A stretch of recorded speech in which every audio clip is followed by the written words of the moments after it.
माना जाता है कि एक वक्त ऐसा भी था जब भारत की सीमाएं पूरी दुनिया भर में फैली थी।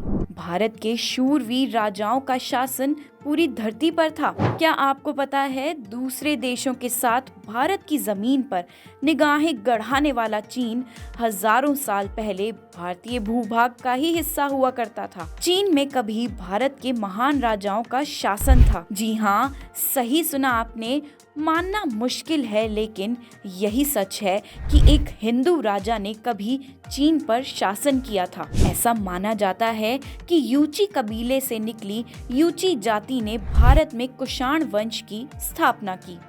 इसी वंश का प्रमुख राजा कनिष्क था। कहते हैं ये पहले हिंदू धर्म का उपासक था, बाद में उसने बौद्ध धर्म अपना लिया था। कनिष्क केवल उत्तरी भारत की विजय से संतुष्ट नहीं था, उसने चीन के सुप्रसिद्ध इसे अपने सम्राट का अपमान माना और तब कनिष्क का चीन के साथ युद्ध हुआ।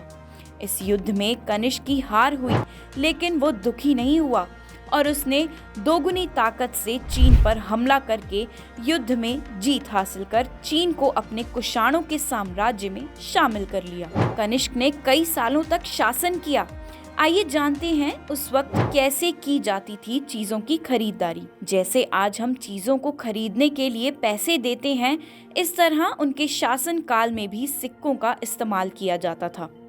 सम्राट कनिष्क के सिक्कों पर पाए जाने वाले शाही निशान को कनिष्क का तमगा भी कहते हैं। कनिष्क के तमगे में ऊपर की तरफ 4 नुकीले कांटे के आकार की रेखाएं हैं तथा नीचे एक खुला हुआ गोला है, इसलिए इसे 4 शूल वाला चतुर्शूल तमगा भी कहते हैं। कनिष्क का चतुर्शूल तमगा सम्राट और उसके वंश का प्रतीक है। इसे राजकार्य में शाही मोहर के रूप में भी प्रयोग किया जाता था। कनिष्क के पिता विमकटफिस ने सबसे पहले चतुर्शूल तमगा अपने सिक्कों पर शाही निशान के रूप में प्रयोग किया था। विमकटफिस शिव का उपासक तथा उसने माहेश्वर की उपाधि धारण की थी। माहेश्वर का अर्थ है शिव भक्त। जब कनिष्क की मृत्यु हुई तो कुषाण साम्राज्य कमजोर होने लगा।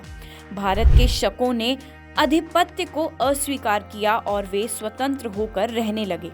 गुजरात, सौराष्ट्र और मालवा के कुछ भागों पर शकों का अधिकार था, तो गांधार, सिंध इत्यादि पर कुषाणों का ही अधिकार रहा। इस तरह शकों का साम्राज्य 123 ईस्वी पूर्व से 200 ईस्वी तक चलता रहा और इसके बाद चंद्रगुप्त विक्रमादित्य ने फिर से वही कार्य किया जो कि महान सम्राट विक्रमादित्य ने किया था। चंद्रगुप्त के बाद सबसे महान सम्राट हुए जिनका नाम था समुद्रगुप्त। पाटलिपुत्र के छोटे से राज्य के शासक समुद्रगुप्त ने उत्तर भारत के सभी छोटे बड़े राज्यों को जीतकर अपने अधीन कर लिया और वे अब पश्चिम की ओर बढ़ने लगे थे। इससे पहले कि वे कुषाणों पर हमला करते, कुषाणों ने खुद अपनी कन्या का विवाह उनके राज्य के लड़कों से करवाते हुए उनकी शरणागति ली और इस प्रकार कुषाण हमेशा के लिए हिंदुत्व में विलीन हो गए।